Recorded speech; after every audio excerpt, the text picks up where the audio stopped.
9 years had passed over the stately house on the market square, yet not a single line of decay had marked its iron-strong walls, nor the woman's profile at the well-known window on the ground floor.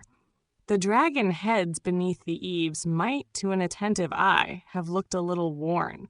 Small wonder, for they had wept with every rainstorm and baked again beneath every summer sun. Such change may touch stone, but never her. The woman at the window seemed untouched by time. She stood upon the solid ground of rigid conviction, upon the high pedestal of her own infallibility. In that motionless, icy realm there is no doubt, no inward struggle, and thus arises that outer petrifaction which people would like to call good preservation. One change, however, the house did show. For some weeks now, the blinds of the bay-windowed room on the first floor had been drawn up, and flower pots stood upon the sills. Passers-by still first sought the lower window, with the Asclepias plant behind which Mrs. Hellwig kept her silent watch, and they offered their respectful greetings. Yet the glance always drifted upward toward the bay window. There, framed in stone, one often saw a charming woman's face, fresh as morning light. Ash-blonde curls, soft blue eyes with something almost childlike in their expression, and a blooming figure most often dressed in white mull. Sometimes, though rarely, the picture gained an unfortunate addition. A child climbed onto a chair and peered over the lady's shoulder at the market square below. It was a little face disfigured by scrofula. No patient hand could coax the scanty, whitish hair into curls. Beneath the attempted ringlets, the swollen features looked only more distorted.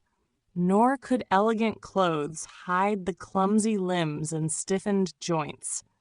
Yet for all the contrast, the woman and child were mother and daughter, and it was for the sake of the child they had come to Thuringia. 9 years earlier, an engineer had tested his divining rod outside the town walls.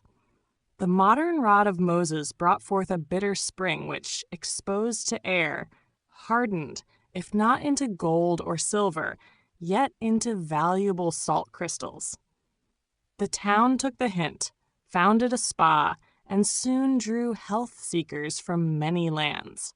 The young lady above had come on the advice of Professor Johannes Hellwig of Bonn to bathe her child in the brine. Indeed, the woman behind the Asclepias plant had done much for her son. She had prevailed upon him, very young, to be sent to that strict, pious kinsman on the Rhine. She had denied him a single holiday at home for 7 years. She had named him daily on her prayer stool and, even from afar, supervised the number and laundering of his shirts. And now he was famed. Yet for all his reputation, the young professor could hardly have placed a patient in his mother's cherished bay window room had the visitors not been daughter and grandchild of that devout relative at the Rhine, whom Mrs. Hellwig esteemed highly. And the beautiful young woman had, besides, the advantage of a distinguished title. She was the widow of a government councillor of Bonn. It could only elevate the house that a small branch of officialdom now rested upon it, since Mr. Hellwig had obstinately refused the official's widowhood his wife had coveted. Mrs. Hellwig sat on the small estrade at her window. Time had passed no more harshly over the black wool dress, the plain collar and cuffs, than over the face itself. Up to the modest pin at her throat, the attire was unchanged from the evening we first beheld her. Only her figure had grown fuller, the sleeves clung tightly to stout arms, and the tailor had perhaps, in secret, added heavier folds to the unfriendly waistline. Her broad white hands lay idle upon her knitting. She had more pressing business today. By the door, at a respectful distance, stood a man in a worn coat. His narrow figure drooped, His work-hardened hand rose now and then to his brow. He spoke low, hesitantly. A death-like stillness filled the room. Only the ticking of the wall clock replied. No word of encouragement came from the stern woman. She sat rigid, scarcely breathing, her cold gaze fixed on the man's anxious, sweating face. At last he fell silent and wiped his brow with a cotton handkerchief. "You have come to the wrong person, Master Thienemann," said Mrs. Hellwig at length, her voice hard as iron. "I do not scatter my money into such small capitals." "Oh, Madame Hellwig, I meant it not so," the man cried, taking a timid step forward. "I would never be so bold, but you are known for benevolence. Every year you collect for the poor, and the papers speak of your lotteries so often. I only hoped you might advance me, for half a year, and at interest, the small sum of 25 thalers from what you have gathered." Mrs. Hellwig smiled. The man did not know that smile for what it was, the death knell of his hope.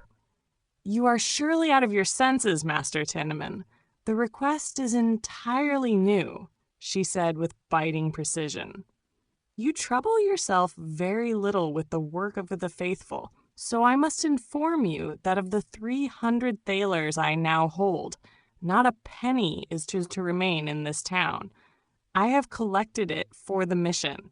It is holy money, destined for God's work, not for men who can work for themselves." "Madame Hellwig, I am no shirker," gasped the man, "but sickness has ruined me. Dear God, in better times I carved little pieces for your lotteries at night, believing they were for our own poor. And now the money goes abroad, while here we have folk with bare feet and no wood in winter. I will not endure impertinence. We give here also, but with discretion. Those who haunt the Mechanics' Institute and listen to lectures full of false doctrine naturally get nothing. You would do better to stand at your bench than stare at stars and stones and claim they teach otherwise than Holy Scripture. Yes, such blasphemous talk reaches us, and we lay it up. You know my opinion now. You have nothing to hope from me." She turned away and looked out of the window. "What one must hear when one is in distress," sighed the man. "I owe this to my wife. She gave me no rest until I came here." His last glance wandered to the other window, where the counselor's widow sat.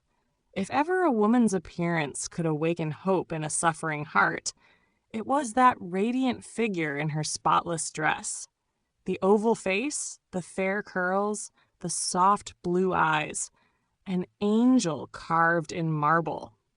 For while indignation had flitted once or twice across Mrs. Hellwig's brow, and the carpenter's voice had betrayed his anguish, not a shadow had passed over the serene beauty of that young face. Her bosom rose and fell evenly. The rose she embroidered had gained another leaf. The sternest eye would not have detected a faulty stitch. "You are not vexed, dear aunt?" she asked now in her softest tone when the door had closed behind the man. "My poor husband, too, could not abide the progress people. These clubs were his abomination." "Ah, look, Caroline!" A young girl had entered noiselessly. Whoever had seen the conjurer's beautiful wife 14 years earlier must have started at the resemblance. The same lines of figure, though slighter and draped now in coarse dark fabric, the same pure outline of face, the pearl-like brow, the faintly drooping corners of the mouth that gave such touching melancholy. In the doomed woman it had been gray eyes that completed the gentle expression. Here the girl raised brown eyes, deep, shining, resolute. No yielding softness there.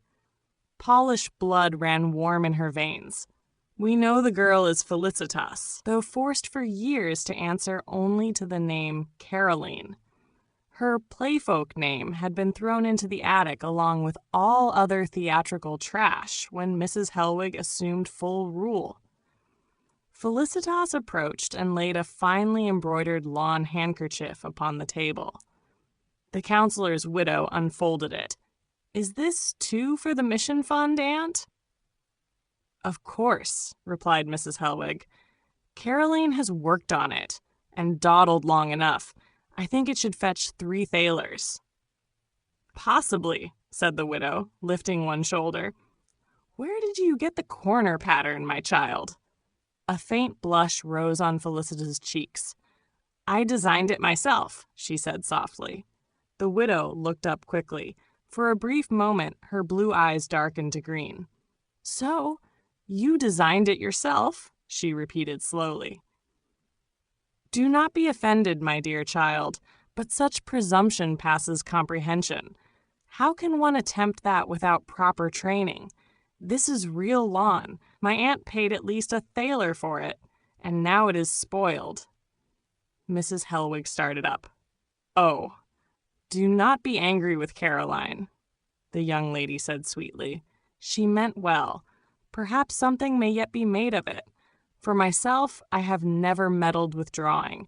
A pencil in a woman's hand displeases me, yet I have a very sharp eye for faulty design. Heavens, what a monstrous leaf!" She pointed to the delicately modeled leaf, its natural fold lovingly worked. Felicitas remained silent. Her lips tightened. She looked the critic full in the eye. The young widow averted her head and placed a hand upon her brow. "Again, that sharp look of yours, Caroline," she complained softly. "It does not become a girl in your position. Remember what our good Secretary Wellner always says. Pretty and humble, dear Caroline." There, that defiant line again. Really, it is enough to try one's patience. Will you truly play the romantic heroine and refuse this respectable man merely because you do not love him? Ridiculous. My cousin Johannes must speak a word of authority at last. What self-command the girl had schooled into herself. At these words she had started.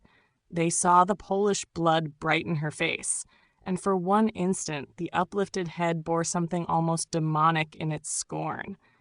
Yet her answer came calm and cold. "I shall let it come to that." "How often must I beg you, Adele," cried Mrs. Hellwig sharply, "to leave this hateful business alone? Do you expect to break this obstinate creature in a few weeks, when I have tried 9 years in vain? Once Johannes arrives, the matter shall be settled. May heaven speed the day. Now go and fetch my hat and mantle," she ordered Felicitas.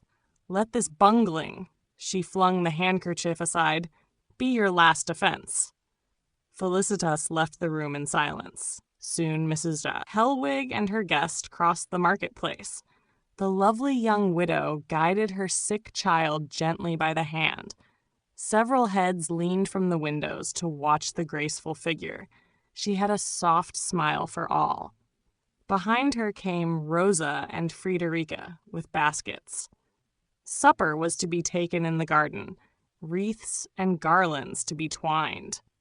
The young professor was expected home after 9 years' absence, and though Mrs. Hellwig muttered at these follies, the counselor's widow insisted upon decking his room in welcome.